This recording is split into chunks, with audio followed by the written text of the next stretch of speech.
goodness. Good morning, John. Good morning, Sherri Shepherd. We've been off 2.5 months. You've got a lot to talk about, so let's get into the show. I know. Yeah. Let me tell you something. It feels so good to be back. I feel like the summer was way too long because we're so used to working. And I was so excited because something really big happened to me over the summer. And I promised that I would reveal it today. And yes. And so, I've been holding on to the secret since July 13th, which was 67 days ago.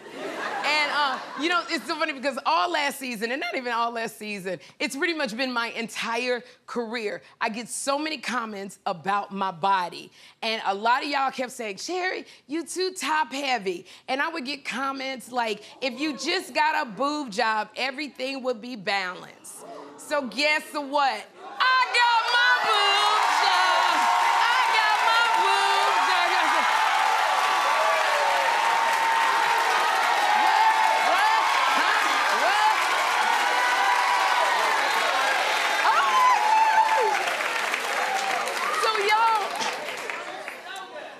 Thank you. I had a breast reduction over the summer, and season 2, everything is gonna be bigger except these boobs. Now, to be clear, I did not get this boob job because of all of the comments I got. I got the boob job because I just wanted to see what it felt like to sleep on my stomach, okay? And you know, the whole time I had been trying to hide them all summer. I even did a video with my Emmy-nominated makeup artist, Rodney John, and I was all covered up. I was covered up with bandages. I had my compression garments on. I could barely move, but if we didn't do this dance challenge, it was gonna be over. So we had to do it, and I was wearing big clothes like a pregnant lady trying to hide her baby bump. And I'm so happy that I did it because I was a 42 double D. And I have to tell you, everybody, woo! Somebody in the audience was like, damn! Everybody in my family has big boobs. I was born with bigger boobs. I came out the womb with big boobs. Y'all think the doctor said I was 7 pounds, 20 ounces and a 34C. That's what the doctor said. But my family, the Shepherds, we carry our boobs around proudly, wrapped around our arms, thrown over our shoulders. We just have boobs. And it was a bit bittersweet because I love my old girls. My best friends, I call them. They grew up with me. They have been with me through thick and thin. This was a relationship with the boobs. And I didn't care. I loved them. And, you know, they've been my best friends for so long. But there's something that happens around your 40s and your 50s. You look up and your boobs are not like in your 20s. They hit you right up under your chin. They're big, but they do that every day. It's like, good morning. But something in your 40s and your 50s, they're not hitting you under the chin anymore. Now I started looking like Sister Ernestine at church with the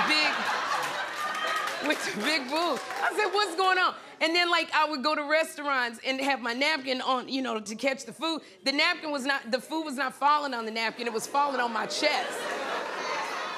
I got ribeye over here, onion rings over here. So then I was finding the loose change in my bra.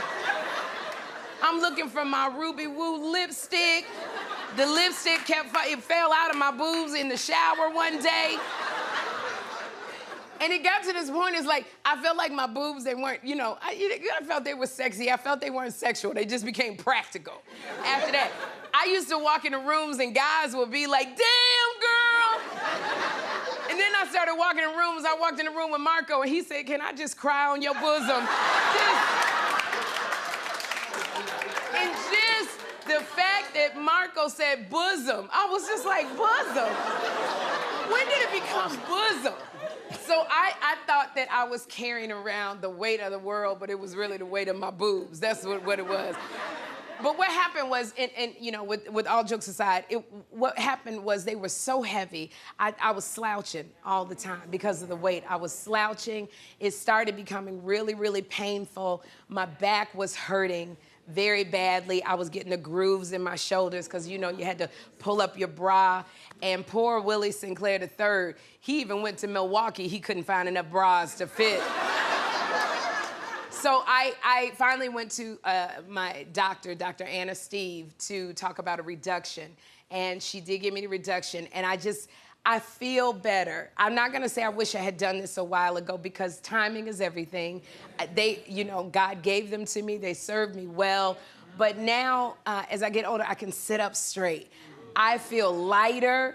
It's like it's easier to shop. And you know, those of you, my sisters who have big boobs, you know you always have that gap between the buttons because it doesn't close. You gotta put the safety pin in it. Now all the buttons close.